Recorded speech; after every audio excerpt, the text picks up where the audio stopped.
got that hustling grind, yeah.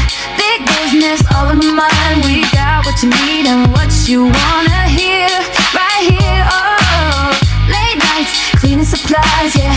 Tough calls all of the time. It's the Built After Hours podcast. Yeah, we here. Let's go. Oh. Welcome to the Built After Hours podcast.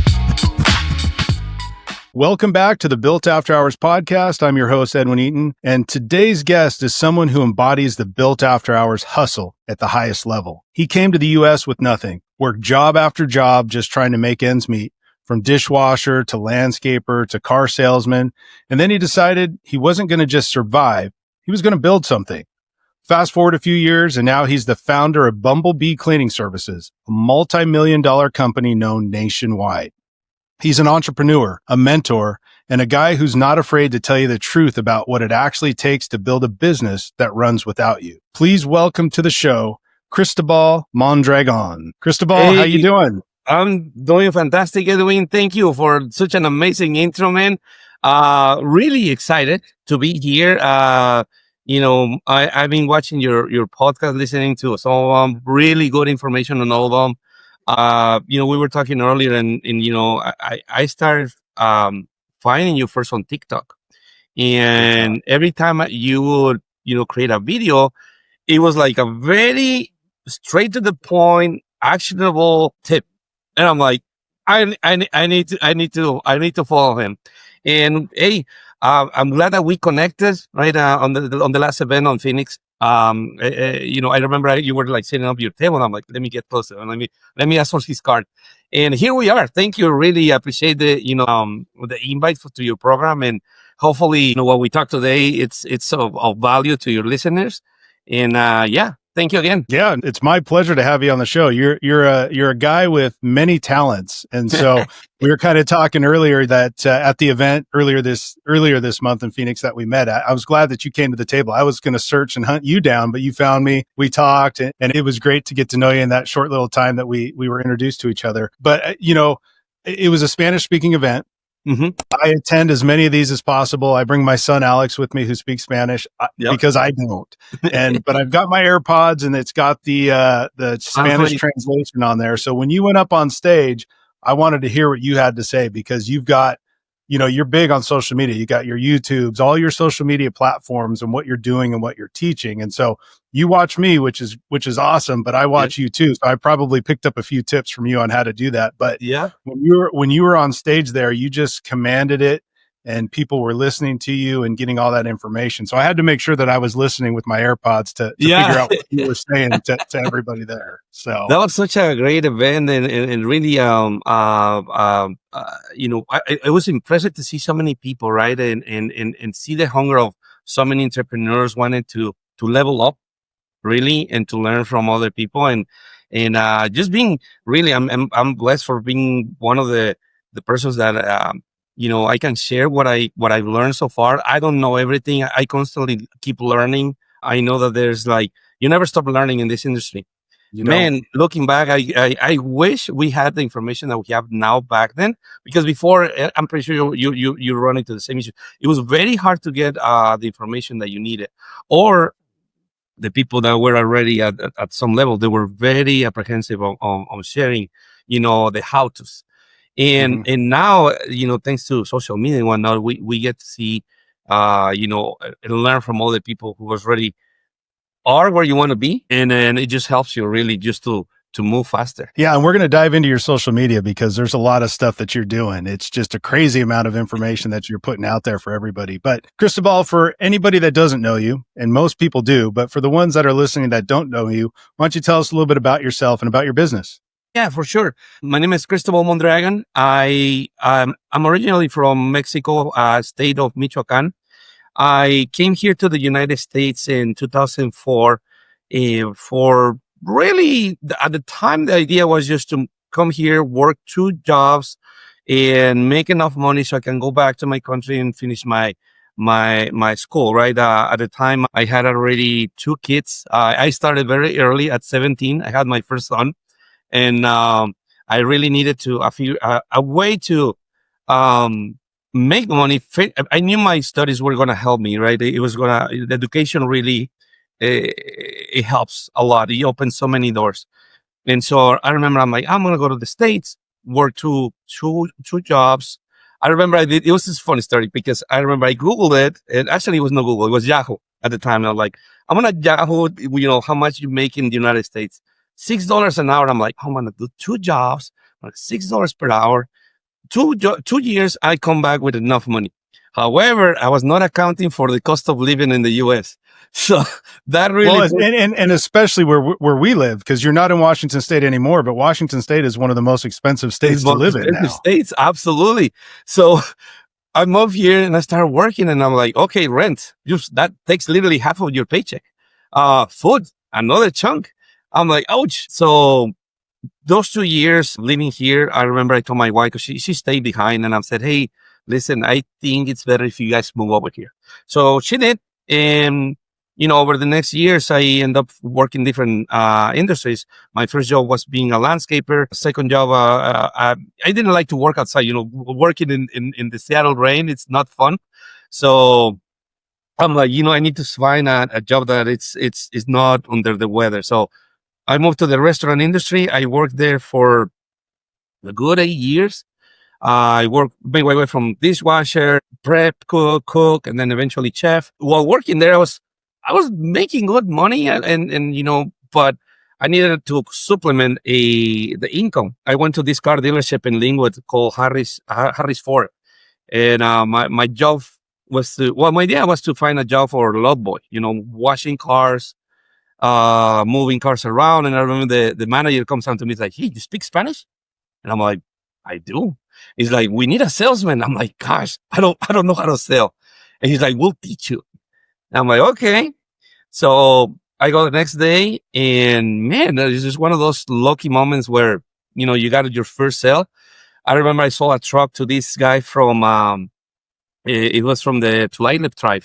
So this guy came from Alaska, had a bunch of cash with him. He pays the truck in cash. And the owner tells me, like, you know how much you made just today? And I'm like, how much? He's like, $800. I'm like, oh, screw the restaurant. I'm going to sell cars.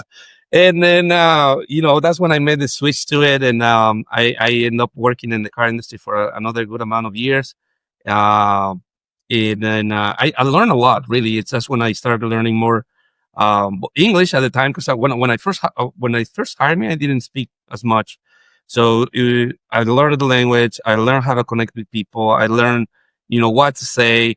It was more about listening. That's what I learned on sales, right? It's more about shut up and let the other person talk.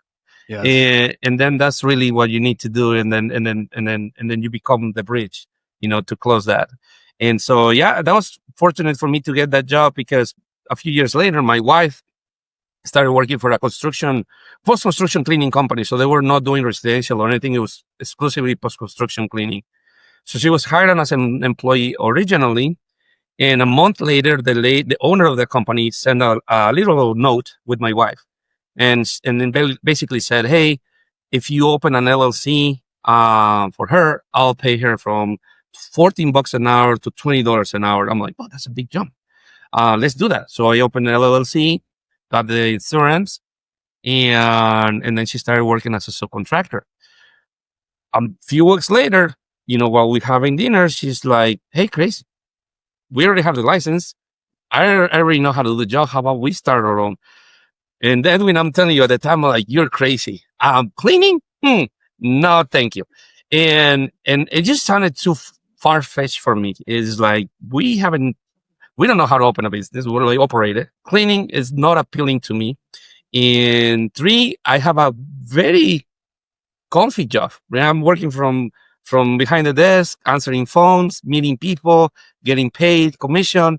I get to sell to Spanish speaking, to English speaking, and I have benefits, 401k, life, everything. I'm like, you're set. I don't think it's a good idea, but I'll tell you what, I'll help you. I'm going to create a website. You do the work and I'll answer the phone. And this was 2014, and I was very lazy to it. I really didn't even open a bank account. It was like, let's just do cash and let's see where this goes. True story. March of 2014, we started doing a lot of jobs, And I take a look at the spreadsheet, and I'm like, she's bringing more money than I am making. And she's already home at 6 p.m.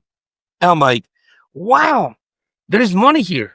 And I'm like, you know what, let's just give it our full attention to it, and let's see where this takes us. And so I quit my sales job and then decided to go full in. And here we are 11 years later. So now we have 2 locations. We operate in Seattle. That's our main location. We have 24 employees, 3 virtual assistants. And 2 years ago, we decided to move across country. So we now live in Atlanta, Georgia. We decided to start a second location since we already know how to do it. So we figured, hey, let's just start a second location here. And so we operate remotely the location in Seattle and physically this one here.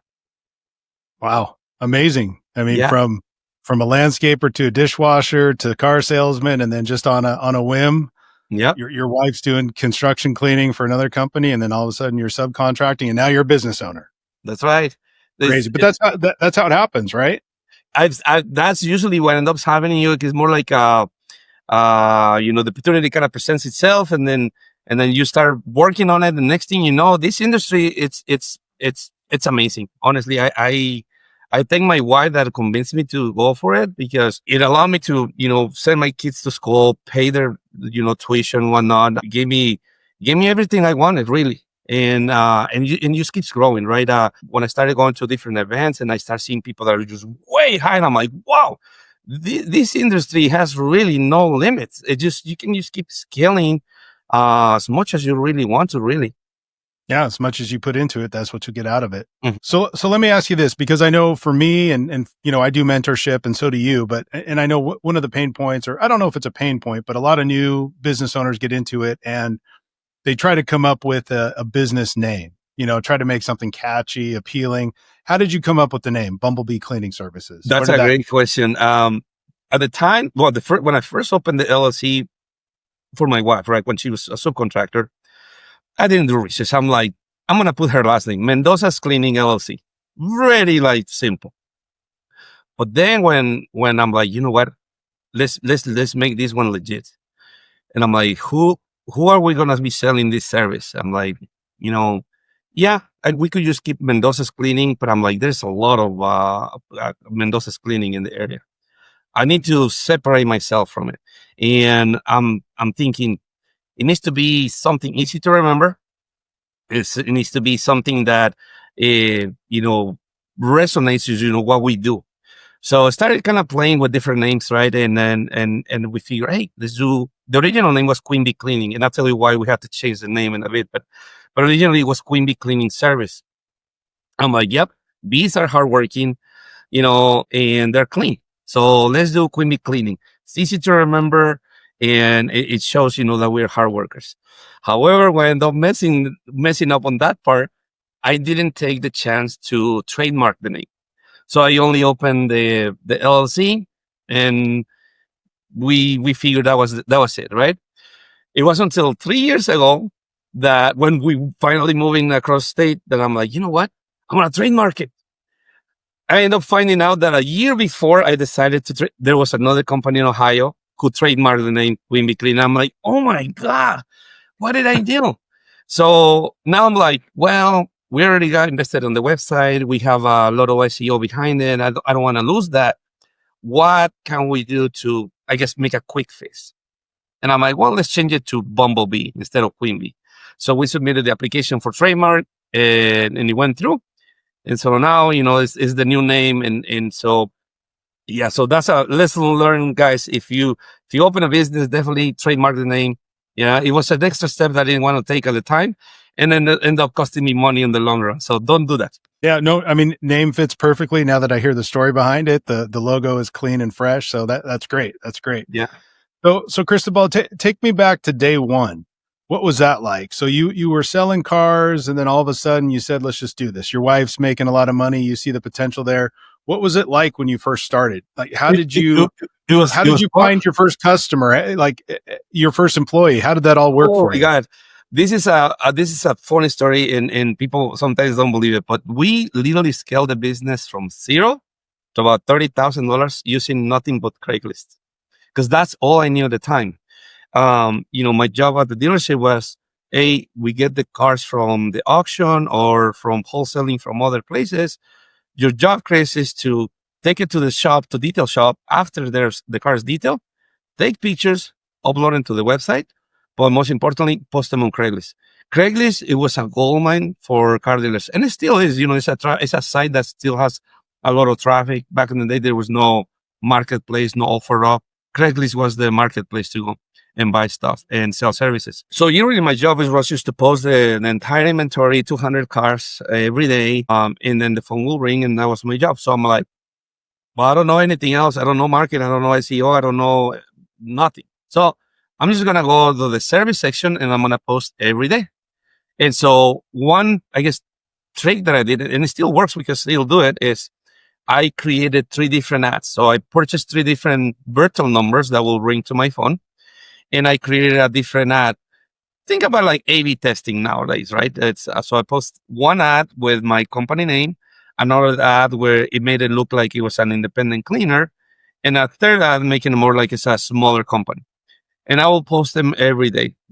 And for some reason, I noticed that people will call my first ad and will talk price. They didn't like it.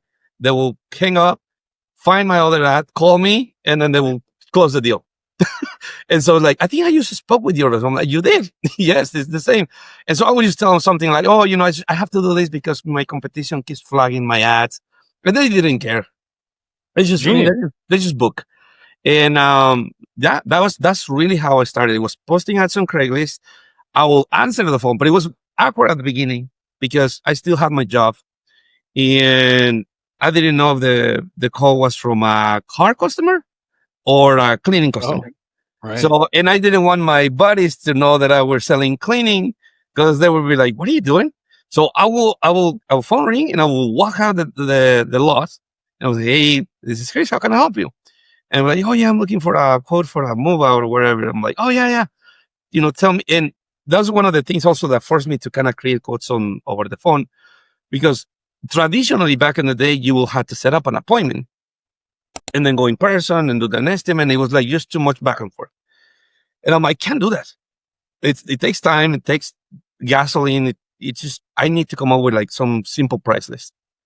So I created a spreadsheet, and yeah, I undersold my services at the beginning, but that was kind of like the start of, okay, we didn't make money on this job. Let me fix the prices up a little bit.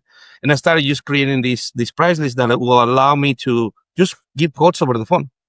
And that's what really got us to 0 to 30K fairly quickly, because I didn't have to go in person. So let me ask you this. You said 0 to 30K, genius strategy, posting 3 times a day with 3 different types of posts on Craigslist, which if somebody's listening to this, I'm pretty sure that strategy still works right now. It still worked. Yep. Yeah.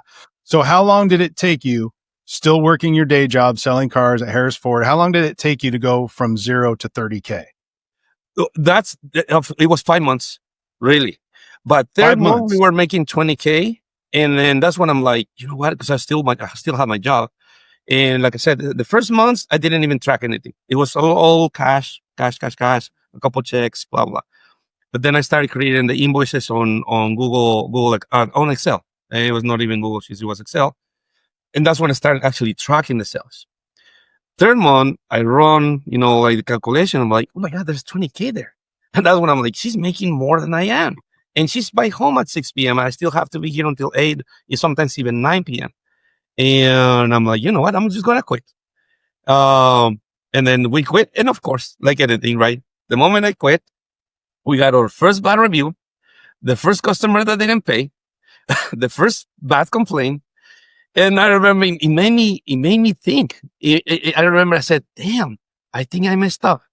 I was this close to call my boss and say, hey, dude, can I get my job back, right? But I think this is all like test that, universe, God, whatever, like you have to go through them and see if you step it up or you give up. Exactly. And you've got the systems in place, which is great to help you in the beginning. I mean, to go from 0 to 30K in 5 months, that's amazing.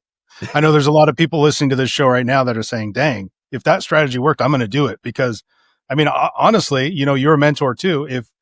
if somebody's doing something right and it's making money, why not emulate that? Why not just copy that and do it yourself? So if it's working, please, other people do that. He's the 100%. proof right there. I mean, he's going with his hands like this.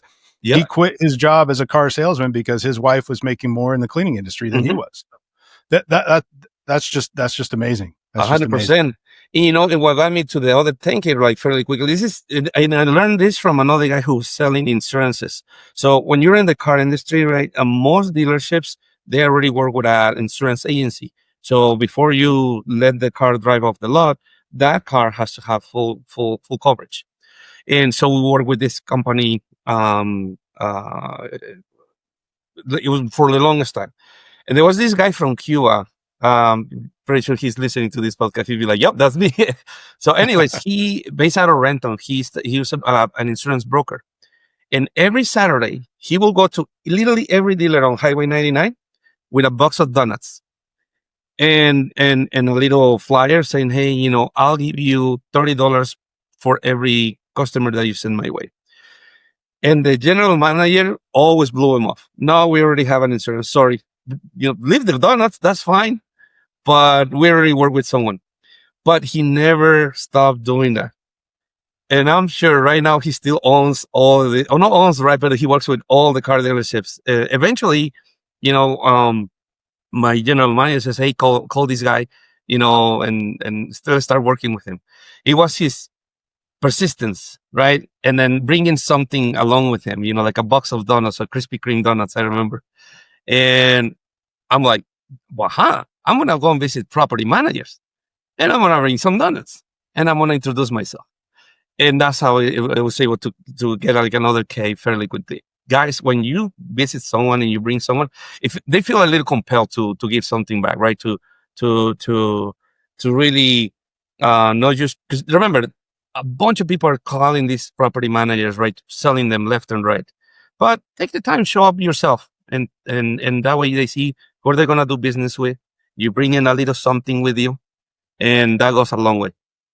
Yeah, persistence, and when you bring something with you, it almost compels them to do business with you, or at least give you the time of day, right? Exactly. So, love That's it. Those are great tips. So if you're listening, make sure you're writing down notes on all this, from Craigslist to bringing things in to really show value, which is cool. Mm-hmm. So let me ask you this: you started with residential. Are you also doing commercial, or are you just strictly residential right now? For the longest time, we focus only on residential because I just didn't have the right information in front of me. I was assuming things.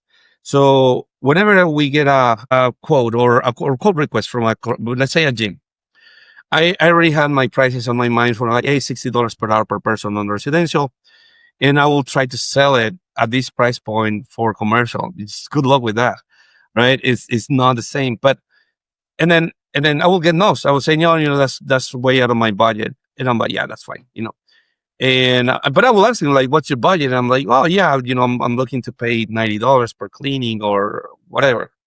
And I'm like, "That's like $30. That's half of what I charge." You know what?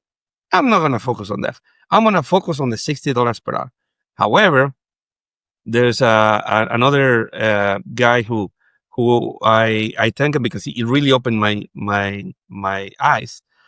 His name is Ricky Regalado. He's also in the industry, right, based out of Chicago. Yep.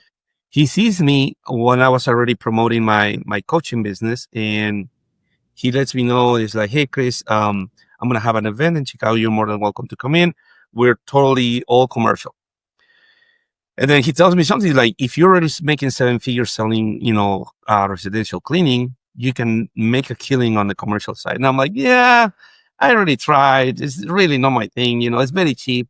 He's like, "Yes, the hourly rate is lower, but you get to bill in more hours." I'm like, "What do you mean?" He's like, "Yeah." He's like, and I remember he put it in this example. He's like, let's say you get a bi-weekly customer and you charge him $200. That's $400 a month, right? And you're lucky if you get a lot of bi-weekly customers. Most of them are monthly. He's like, however, you go to a commercial place, the minimum probably is going to be like every week, once. So that's 4 times on the low end, right? But there's a lot of customers that will do 5 days a week, 6 days a week, 7 days a week. Now you're talking $2,000, $3,000 accounts, and these are contracts. you really had to do a terrible job for them to fire you. And I'm like, man, I did not see that. It's just, yes, I was so focused on the hourly rate, but you get to bill more hours. The cleaning it's less complicated than the residential, right? A residential customer, like he finds a hair, he's going to be calling you at 8 p.m. Hey, there's a hair on my bathtub, right? I don't want you to come tomorrow to fix it. I'll leave you a bad review. So with commercial, I mean, you do a job, take care of them and they will leave you alone. And that's when I'm like, aha, that was the aha moment for me. So as of 2 years ago, I started getting into the commercial side of things. I said, we already have the resources, we have the workforce, we got a little bit of experience already on the residential. Let's just start trying to get these accounts. And so now I would say 80% of my business is residential, 20% is commercial. So shout out to Ricky Regalado Yes. for getting you hooked up with that. And his event, actually, I go to him every year. It's Cleaning and Cocktails. Mhm. And so great event. So yeah, if you are primarily residential, really take a look at jumping into commercial. And, I can help you. Cristobal can help you. Ricky can help you. Going to these events can really help. Hey, Cristobal, we're talking a little bit about sales. So this is going to bring us to the first segment of our show. And this segment of the show is called Live Sales Role Play. Okay. And this is where we're going to put your sales skills to the test. Ay. Yeah. But before we dive into it, I need to give a shout out to our sponsor. Live Sales Role Play is brought to you by Clean Connect. Running a cleaning company is tough. Scheduling, emails, customer calls, it can all feel like you're working 24/7. That's where Clean Connect comes in. They provide virtual assistants who understand the cleaning industry so you can delegate the busy work and focus on growing your business. Free up time, cut the stress, and scale faster with Clean Connect. Check them out today at cleanconnect-va.com and see what a dedicated VA can do for your company. So, Cristobal, Live Sales Role Play, I'm going to ask you a question, a common sales objection, and I want to see how you would handle this. So Okay. you let me know when you're ready. Let's try it. Okay. So I'm the facilities manager at a 50,000 square foot office building. You walk in to pitch Bumble Bee Cleaning Services, but I tell you this. I say, we already have a cleaning company, Cristobal, and honestly, they're doing just fine. Why should we even consider switching? How would Cristobal answer that statement? I will use this method, right? I'll say, oh, well, that's great to hear, my friend. But let me ask you this. On a scale from 1 to 10, how would you rate your current service? Yeah. Oh, you know what? They're not perfect, but you know what? I'd probably give them a 7 or an 8. Well, 7 is a pretty solid, but man, you asking, what would it take to get them to a 9 or even 10? Really, I think just more attention to detail and communication. Totally makes sense, man. And I appreciate you to share that, really, because that's where we come in, right? With us, I'm going to give you my personal number whenever there's a problem. We're not a franchise. We're a local business. So if there's an issue, you call me and I'll fix it personally. We also have local people here that have been doing this for years. So with us, we're gonna make sure that you always get a 10. So how about we do this? How about you let me walk your facility and let me create a quote for you at no obligation? What would you say? Let's do it. All right. I like it. No, that's great. And the biggest thing with that, and thanks for playing the game, but the biggest thing with that, really, anything with sales, I mean, you said it before, is listening, right? Listening. And I think a previous guest says it, we have 2 ears and 1 mouth for a reason, right? So you do more listening than you should do talking, but it's also, it's about showing your value. And really, if you bring that to the table and you really listen to what they're saying, I said, it's the attention to details, to communication, and you touch on those Right points, there. it shows that you're listening, right? So perfect. That's I love right. it. That's exactly. Bringing all kinds of value. No, absolutely. It's all about, use their pain points, and those are the ones they're going to use, to close the deal. Exactly. Well, hey, Cristobal, I kind of want to talk a little bit more about you and your personal brand. We talked a little bit about your business because you kind of learn the ins and the outs on what works and what doesn't. And we kind of mentioned in the beginning that, you're a mentor, you're at these events, you're speaking at these events, you're helping cleaning business owners all across the nation. So what was the turning point that you just said, you know what, I want to start helping other people. I want to be a mentor. I want to show people the ropes. When did that light switch go off for you? Wow, that was totally unexpected, Edwin. I'll tell you this funny story.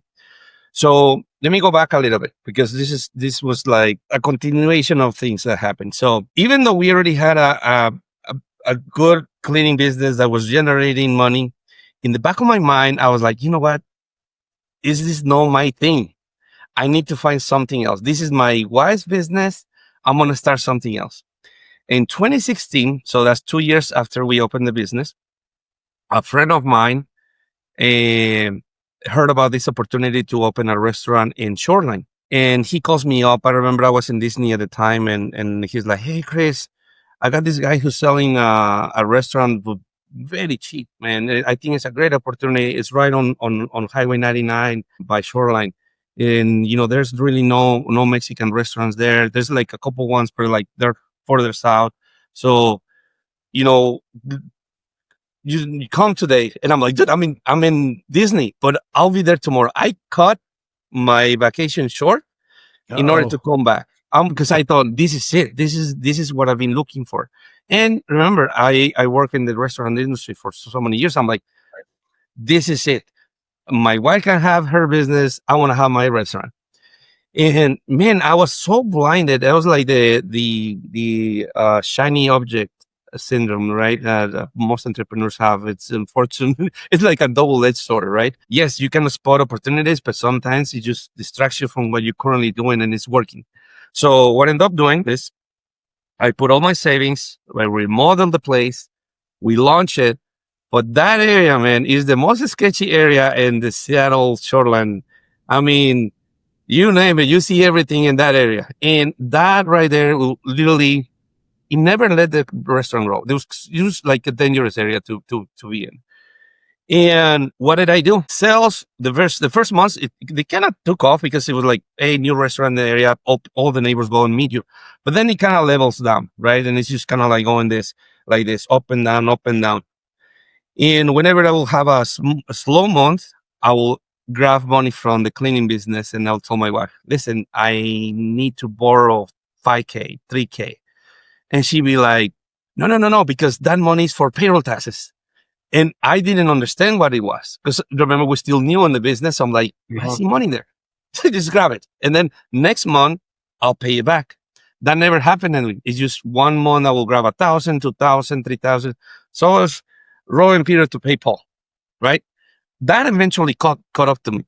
And by second year, I was so behind in payroll taxes on the cleaning company.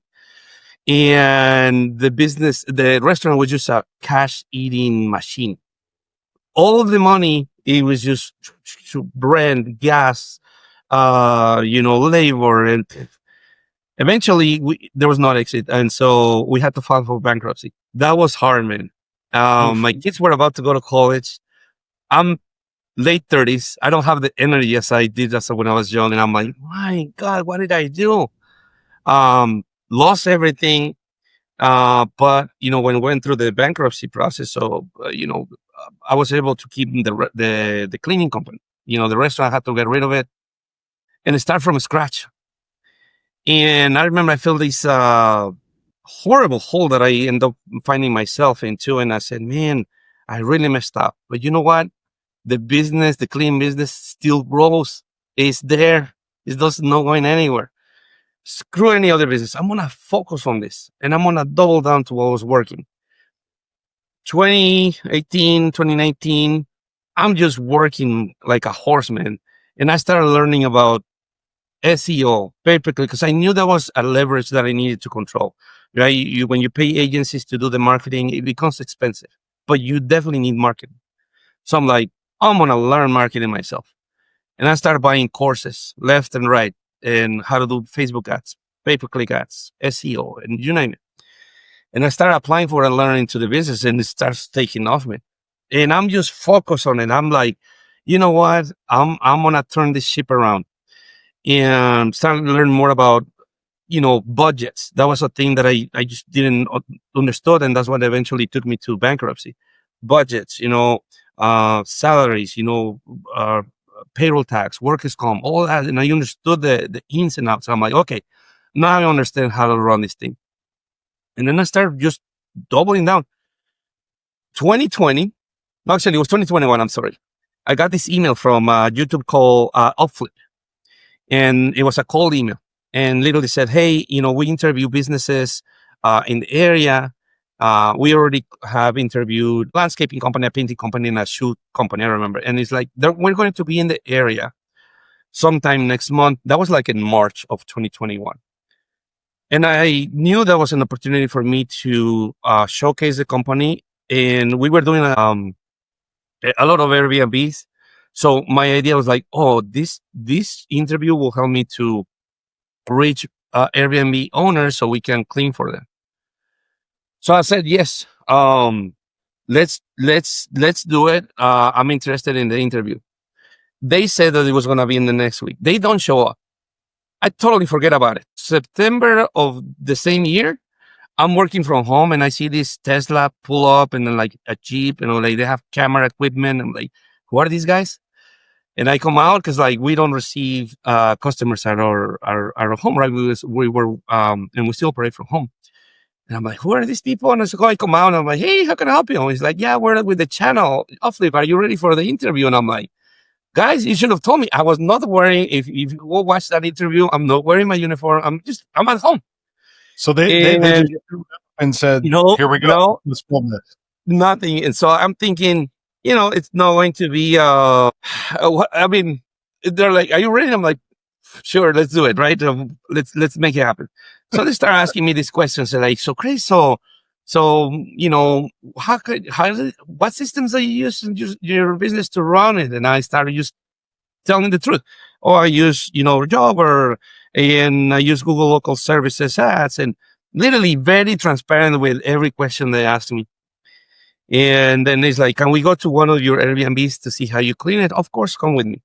So we go, and they keep asking me these very good questions, and I'm just answering very, very honest, transparent as I can be. And they leave, and the owner, they're from Ukraine, and Paul and Nikita tell me, okay, we're gonna edit the video. It's probably gonna take about 4 weeks or so. We'll let you know when it goes live. Okay, great, thank you. So they leave, and Nikita calls me up this like in the morning. He's like, Chris, have you looked at the video? It's like, we published it yesterday. There's a ton of people commenting, so definitely go take a moment to respond. And I'm thinking, okay, a few comments, I'll go ahead. Dude, there was hundreds. I'm kidding you not. The videos there, it has produced more than 1.2 million views, but it really took off. And all the comments like, dude, I have a cleaning business in California and Texas and Chicago, and I see how you operate. Can I pick your brain? And I started answering every question. And then the following day, my company number it starts ringing off the hook. And dude, I saw your interview, and my name is so-and-so, and I own this business. I've been running it for years, and I'm just tired. I would love to see if you can help me to turn the ship. And I'm like, of course, I can definitely help. That's when I saw the opportunity. I'm like, I can monetize this. So I'm like, how about we do one-on-one Zoom calls, and I'll charge you by the hour. Great. And I started doing that, right? That was the first thing I started offering, just one-on-one Zoom calls. And I noticed a pattern. Most cleaning owners, they want to know how to get more customers, how to price the jobs, right? What systems do you use, and what software you use. And I'm like, heck, I can just create a course, and I don't need to be in front of the computer. I'm going to create a course. I'm going to launch it. So I create the course, I launch it, and I start running my own ads. And then Nikita, the one of the owners, sees one of my ads. He's like, Chris, I didn't know you created a course. I'm like, well, I saw the demand. I figured, why not? And he's like, how the sales are going? I'm like, they're going really well. He's like, would you be down to partnering with us? And then we created it professionally. I'm like, let's do it. And so we end up partnering and creating a more professionally made course, right? And we created a community around it. And then what is the next thing I find out? People, even though you give them the information, sometimes they need a little push, right? Someone to hold their hands. And the people who purchase the course, they start contacting me and say, hey, Chris, do you offer a one-on-one coaching? I got all the information, but now I have information overload. I don't know where to start. And I'm like, of course I can do this. And so I launched the coaching program, and next thing you know, that interview on YouTube, it became a business on itself. And that YouTube channel was growing at the time. So it really, I guess I was at the right time at the right place. And then they really get me, they pushed me so high that, I thank God that I was able to recognize the opportunity. I'm like, I'm going to grab this. And now this is a great opportunity. And one thing I noticed, the more I was transparent with people how to do it, right? And I will share everything. I'm like, this is how I do things. People will recommend me more people. And then it just became a snowball. And now I have a Facebook group with 4,500 people in there. And that was the original group, and another more like inner private with 1,500 people in it. And yeah, and so now I get to operate my cleaning business and then teach other people along the way what I learned. And so it's been a blessing, man. Really, that interview really changed my business and my life for incredible. Yeah, who would have thought that a cleaning business would branch off and create other opportunities? But yeah, I was just looking here on YouTube at the video. Yeah, you have over 1.2 million views, 24,000 likes, over 1,500 comments. I mean, right there, that's street cred for you, and it worked. So good thing you were home that day. I'm watching it. Yeah, you're just wearing a black sweatshirt at your house, right? Yeah. But that's all you need. And then look what's transpired from it. You had one opportunity. You answered the phone or the email. You responded, and then next thing you know, it puts you out on another level. And you're being transparent. You're resonating with people because you're speaking the truth. You're not just a person that, came from, the sales industry and you're trying to tell people how to do something. You've actually been in the trenches. You've cleaned, you've started the business, so you know what to do. So that's great. And I'll put all your links for everything in the show notes, but is your coaching program, that's called the 7-Figure Cleaners? Is that what it is? The name. Yeah. I figure what name can I put that resonates? Like, okay, I put 7-Figure Cleaners. And I think anyone with the right guidance, the right information can get to 7, even more. Right. I've seen it happening. And guys, if you think about starting one or you have one but can't scale, look up the information. There's, do your research. There's tons of information now that I wish I had at the time, that it was really hard to get, but now you can pay for knowledge. I guess for me, that was a big breakthrough. This is a true story, right? Because I didn't know what to do. And I think it was right after we filed for bankruptcy, I saw a podcast from a lady who owns a cleaning company in Fort Collins, Colorado. And she had a software called, I don't think it exists anymore. It was called Infusionsoft at the time. I think now it's called, they changed the name. I don't remember the new name, but essentially it's an email marketing automation. And she was talking about, nurturing your leads, because there's a lot of leads that come your way, but they don't purchase on spot. Most people will just drop those people, like they just forget about it. But if you have a system that, nurtures them and keeps your information in front of them, these people will come back and purchase from you. I remember I approached her and I say, hey, I heard your podcast. What would it take for you to help me install this system in my business? And I remember she said $5,000. I'm like, Jesus, I was not expecting such a high price. But guess what? I saw value behind that. I'm like, okay, if I can install that, those $5,000 will translate into many, many thousands. And so now the problem was to sell that idea to my wife. Say, hey, Sandra, guess what? I'm going to grab $5,000 from the credit card. And she was like, what are you just come out of the bankruptcy. Another idea, Cristobal, another idea. Yeah. Yes. But listen, I saw that, it's not throwing money away. This is something that is going to help us increase our sales. So at the end of the day, that's what we want, right? And absolutely, that right there gave me another bump. And from there, I'm like, you know what? Why keep like trying to research everything myself? Because that was another thing that I had right now. I'll figure it out. Yeah, it's great, right? But you're wasting your time. So you can pay with money or you can pay with time. And for me, my time is more valuable than money. I can always make more money, but I cannot create time. Yep. So tell me this. I'm looking at your website And it says, as featured in, and you have ABC, NBC, Fox, USA Today, CBS. So tell me about that. Is that from that one video, or is that just from everything that you've done? From that one video, people started, asking me for little interviews. It was incredible, Edwin. I'm telling you, every morning I will wake up to an invite for a podcast or like, CBS. And I'm like, I'm just going to continue. I had the momentum going. I'm just going to go for it.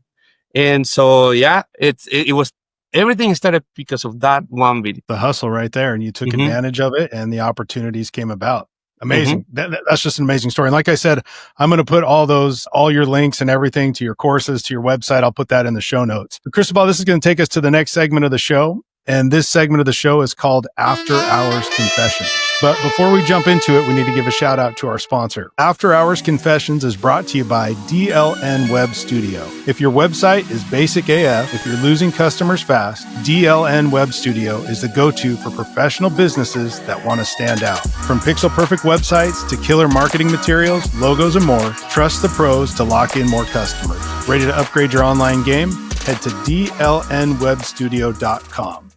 So, Cristobal, it's part of the show I like to call After Hours Confessions. Okay. And this is your opportunity to, you've already shared a pretty cool story with that video, but this is your opportunity to share a story about you or your business that no one has ever heard before, or maybe you have a hidden talent that not many people know about. Are you willing to share something with us? Yeah. Actually, I like that. So it's a hidden talent. I'm a hell of a cook, man. Oh, man. I'm very passionate about, making food. And I think that's one of the reasons I end up opening a restaurant, because when I switched from landscaping to working on a restaurant, it's hard work, man. I'm telling you, it's also hard work. But I'll watch these TV shows all the time, Food Network and whatnot. And I'll start, experimenting with my own. And, when I work in the restaurant, I think that's one of the reasons also I was able to move up the ladder, right? Because I started the dishwasher, prep cook.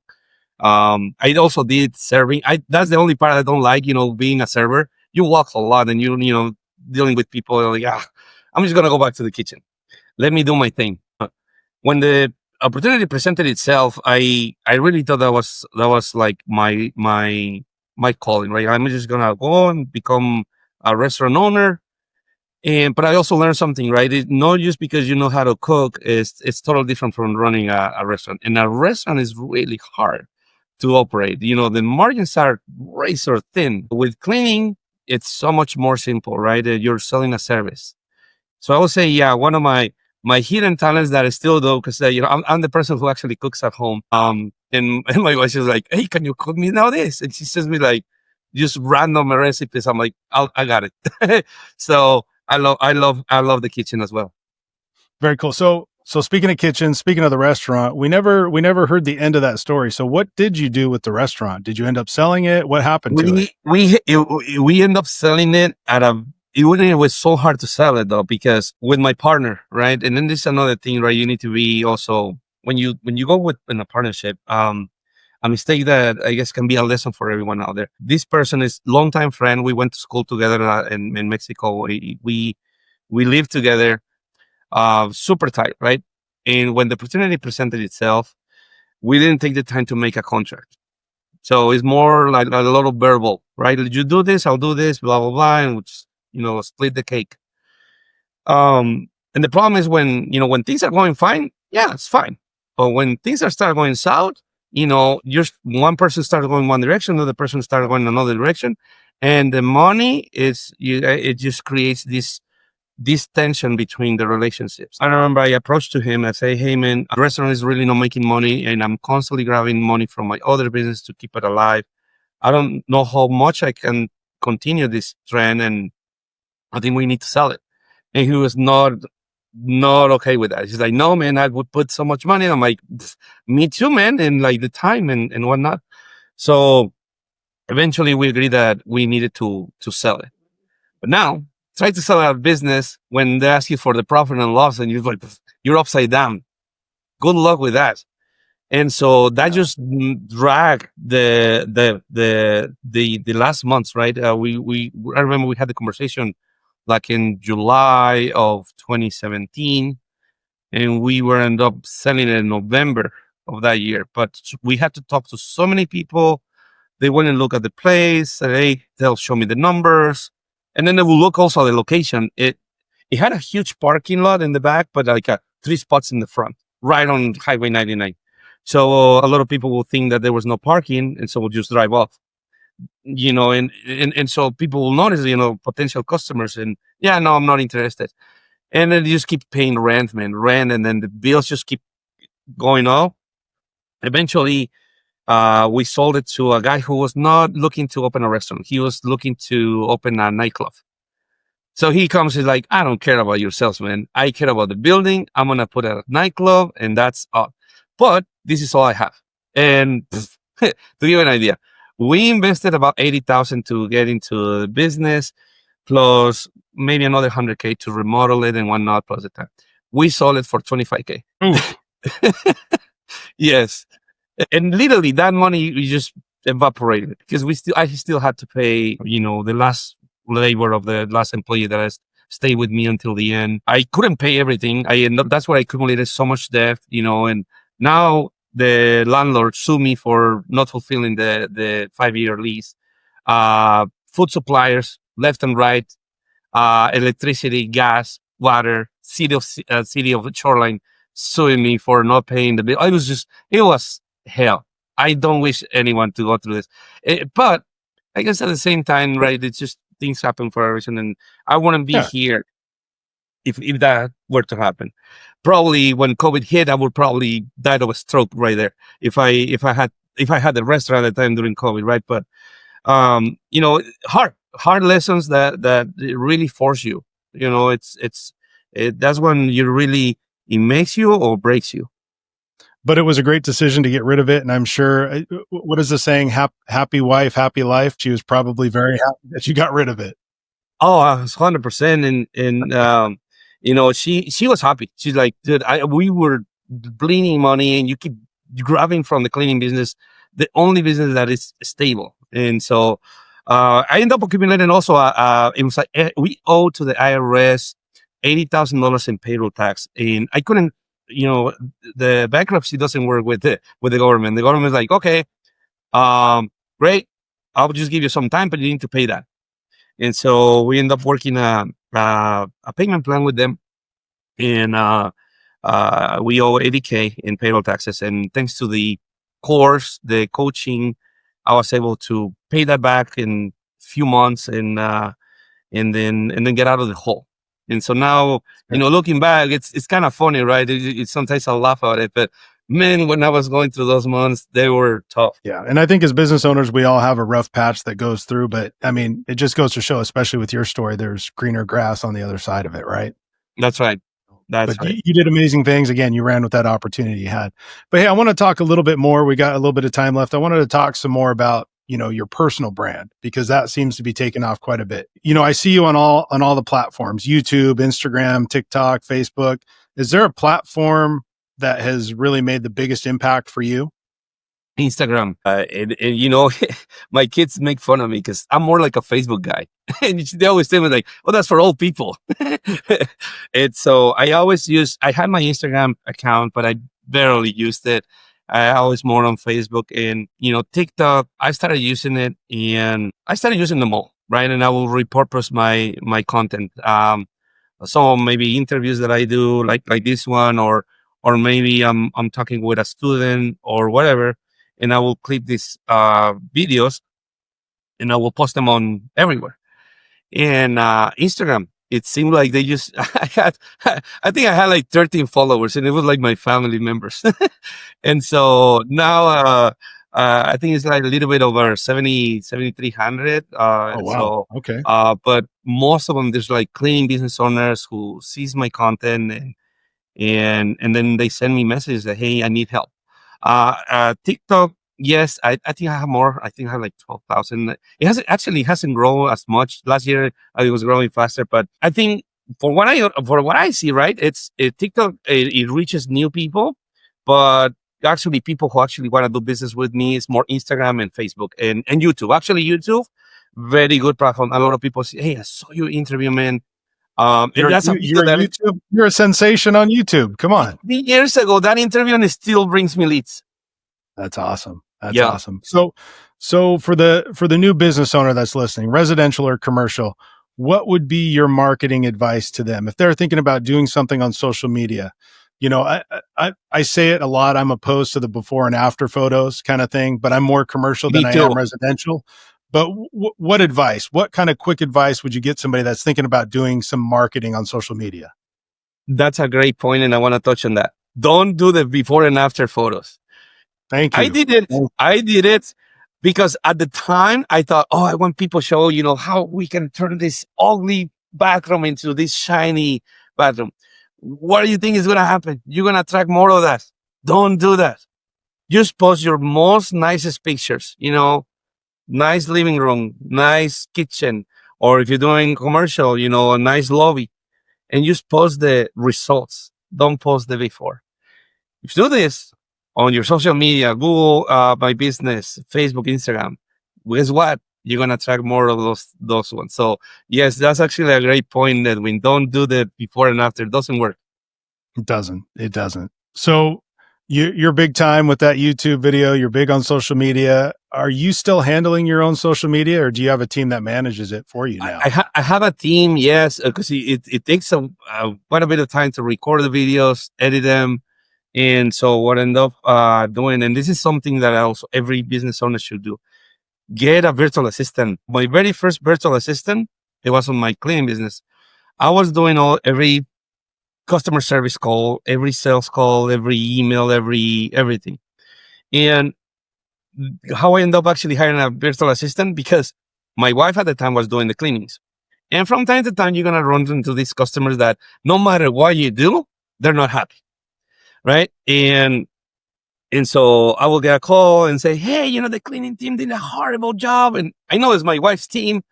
And I'm just like, oh, I'm so sorry. I apologize. We'll send a team to, no, I don't want you to send anyone. And I'm going to give you a bad review. You guys are terrible. Blah, blah, blah. And I will feel so bad, man. It will literally ruin my day. And I'm like, you know what? I'm tired of this. I'm gonna look for someone. And I remember I have heard about virtual assistants, but I was a little apprehensive because I'm like, what if they steal the credit card customers cards, right? Or what if they do something fishy? They're not here. Or what if they're not even working at all? I'm not seeing them. But I decided to give it a shot, and I ended up finding people from the Philippines, very hardworking people, and very loyal. And then not only that, I remember when I first had my first VA, she had experience on working for Chase. A lot of these VAs actually work for other companies in the US. Mhm. And I remember she's like, hey, Chris, I think there's a couple things that we can do to optimize the operation, right? The customer service. And so she came with great ideas that I just didn't think of it. And next thing you know, she's like making me make changes. She also helped me to put the deposit, right? Back in the day, we will have a cancellation fee and say, hey, you cancel less than 24 hours, I'm going to charge you $70. But couldn't really enforce it, because if I do that, I will get a bad review, or the customer will say, you know what, cancel the service. And then she's like, Chris, every other company just charges a deposit, a non-refundable deposit. And I remember I said, I don't know if it's going to work. I don't think I would do it. It's like, let's try it for 30 days. I'm like, okay, let's do it. Man, my cancellations rates are next to nothing because they pay upfront, and they know that they cancel, $70 are non-refundable. And yeah, from time to time, if I get like an emergency, like a true emergency, I'll waive it. Sure. Right. But what I end up finding is these virtual assistants, they have great ideas that can help you implement. You can implement your business and essentially better your operations. Then from there, when like, okay, well, that's just a customer service VA, but what if I have a video editor? What if I have a marketing assistant? What if I get this cold email specialist, right? And so you can literally hire top talent across the world. We live in a very special area. And if you're a business owner, if you're not taking advantage of this, you're missing out. You really are. So I would say hire your first virtual assistant. Something that you don't like to do, hire someone, You give jobs opportunity to other people in other countries. They will appreciate you for that, and they will do a very good job for you.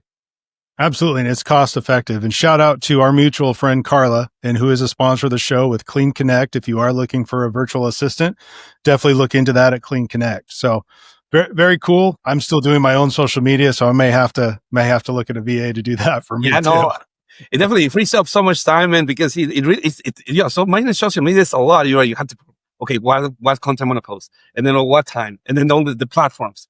And then go and answer the comments. It's a lot. Time is money, right? Yeah. And so it's a very minimal, affordable cost to hire on a VA. So very, very cool. So Cristobal, this is going to bring us to the final segment of the show. This is my favorite, and this segment is called Rapid Fire Roulette. But before we jump into it, I need to give a shout out to our sponsor. Rapid Fire Roulette is brought to you by Wildscape Media. Does your cleaning business need a social media glow up or pro commercial that makes folks go, damn, that company is badass? Meet the dynamic husband and wife duo who'll jet anywhere to capture your story in epic style. Ready to stand out and turn heads? Hit up wildscapemedia.com and let Wildscape Media paint your brand in bold. So, Cristobal, Rapid Fire Roulette. I'm going to ask you 5 questions and I'm going to give you 3 seconds to give me a quick answer. So, you're ready to go. Tell me when you're ready. Let's do it. Commercial or residential cleaning? Which one do you prefer? No, commercial. If you could have one celebrity as a business partner, who would it be? Gosh, Shaquille O'Neal. Shaquille O'Neal. Oh, I like that. Go-to cleaning tool. Cinch. Actually, cleaning tool. It's a tool. It's a tool. Take it. Yeah, it's a tool. Yeah. Shout out to Cinch. If your competitors are listening right now, what's one thing you'd tell them? Keep learning, my friend, because the ceiling is the sky is what's the word I'm like? The limit. Sky's the limit. Sky's the limit. Yep. So finish this sentence. This is the last question. Finish this sentence.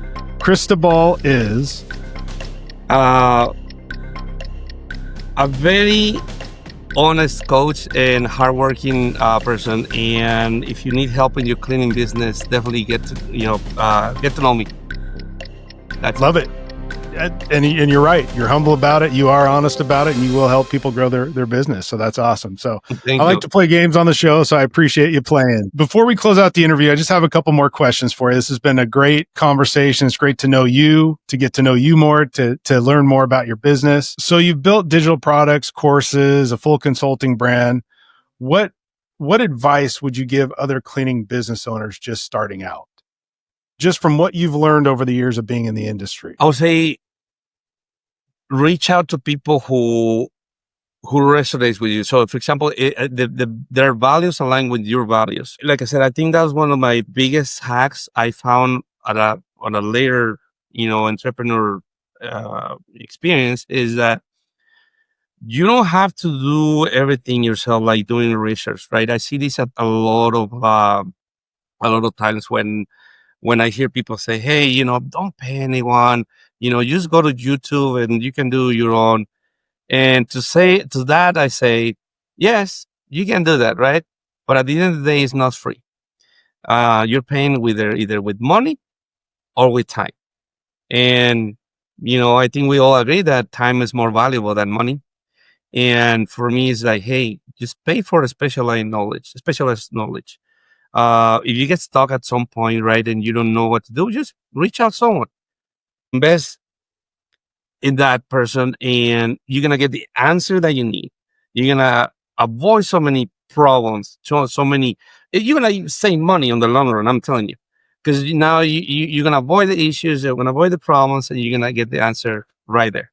So I would say reach out to people who already are where you want to be.